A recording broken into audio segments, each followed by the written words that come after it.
Letter 1 to Mrs. Saville, England, St. Petersburg, December 11th.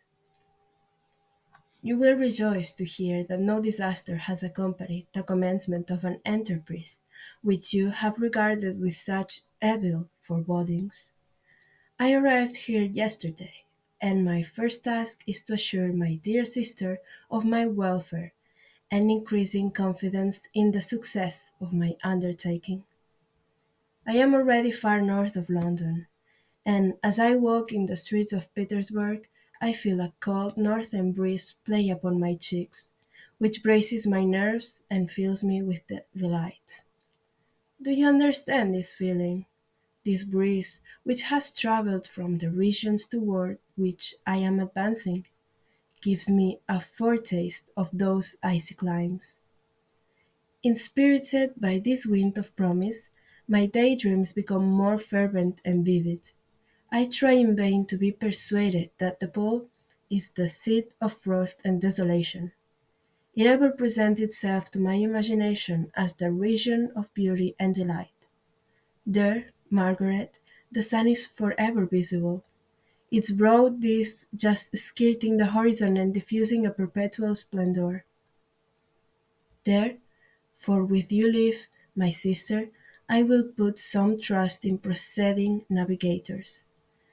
There snow and frost are vanished, and, sailing over a calm sea, we may be wafted to a land surpassing in wonders and in beauty every region hitherto discovered on the habitable globe. Its productions and features may be without example, as the phenomena of the heavenly bodies undoubtedly are in those undiscovered solitudes. What may not be expected in a country of eternal light? I may there discover the wondrous power which attracts the needle, and men may regulate a thousand celestial observations that require only this voyage to render their seeming eccentricities consistent forever.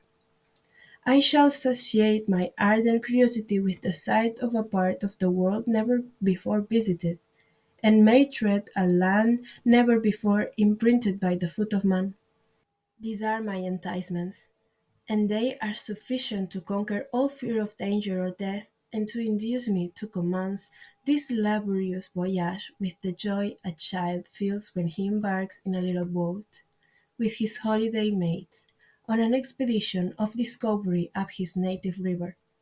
But supposing all these conjectures to be false, you cannot contest the inestimable benefit which I shall confer on all mankind, to the last generation, by discovering a passage near the pole to those countries, to reach which at present so many months are requisite, or by ascertaining the secret of the magnet, which, if at all possible, can only be effected by an undertaking such as mine. These reflections have dispelled the agitation with which I began my letter, and I feel my heart glow with an enthusiasm which elevates me to heaven, for nothing contributes so much to tranquillize the mind as a steady purpose, a point on which the soul may fix its intellectual eye. This expedition has been the favorite dream of my early years. I have read with ardor the accounts of the various voyages which have been made in the prospect of arriving at the North Pacific Ocean through the seas which surround the pole. You may remember that a history of all the voyages made for purposes of discovery composed the whole of our good Uncle Thomas' library. My education was neglected. Yet I was passionately fond of reading. These volumes were my study day and night, and my familiarity with them increased that regret which I had felt as a child on learning that my father's dying injunction had forbidden my uncle to allow me to embark in a seafaring life. These visions faded when I perused, for the first time, those poets whose effusions entranced my soul and lifted it to heaven. I also became a poet, and for 1 year lived in a paradise of my own creation. I imagined that I also might obtain a niche in the temple where the names of Homer and Shakespeare are consecrated. You are well acquainted with my failure and how heavily I bore the disappointment. But just at that time I inherited the fortune of my cousin, and my thoughts were turned into the channel of their earlier bent. 6 years have passed since I resolved on my present undertaking. I can, even now, remember the hour from which I dedicated myself to this great enterprise. I commenced by inuring my body to hardship. I accompanied the whale fishers on several expeditions to the North Sea. I voluntarily endured cold, famine, thirst, and want of sleep. I often worked harder than the common sailors during the day and devoted my nights to the study of mathematics, the theory of medicine, and those branches of physical science from which a naval adventurer might derive the greatest practical advantage. Twice I actually hired myself as an undermate in a Greenland whaler, and acquainted myself to admiration. I must own I felt a little proud when my captain offered me the second dignity in the vessel and entreated me to remain with the greatest earnestness, so valuable did he consider my services. And now, dear Margaret, do I not deserve to accomplish some great purpose? My life might have been passed in ease and luxury, but I preferred glory to every enticement that wealth placed in my path. Oh, that some encouraging voice would answer in the affirmative. My courage and my resolution is firm, but my hopes fluctuate, and my spirits are often depressed.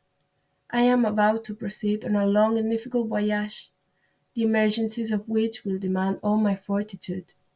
I am required not only to raise the spirits of others, but sometimes to sustain my own, when theirs are failing. This is the most favorable period for traveling in Russia. They fly quickly over the snow in their sledges. The motion is pleasant and, in my opinion, far more agreeable than that of an English stagecoach. The cold is not excessive if you are wrapped in furs, a dress which I have already adopted, for there is a great difference between walking the deck and remaining seated motionless for hours, when no exercise prevents the blood from actually freezing in your veins. I have no ambition to lose my life on the post road between St. Petersburg and Archangel. I shall depart for the latter town in a fortnight or 3 weeks. In my intention is to hire a ship there, which can easily be done by paying the insurance for the owner, and to engage as many sailors as I think necessary among those who are accustomed to the whale fishing. I do not intend to sail until the month of June. And when shall I return? Ah, dear sister, how can I answer this question? If I succeed, many, many months, perhaps years, will pass before you and I may meet. If I fail, you will see me again soon, or never. Farewell, my dear, excellent Margaret. Heaven shower down blessing on you, and save me, that I may again and again testify my gratitude for all your love and kindness. Your affectionate brother, R. Walton.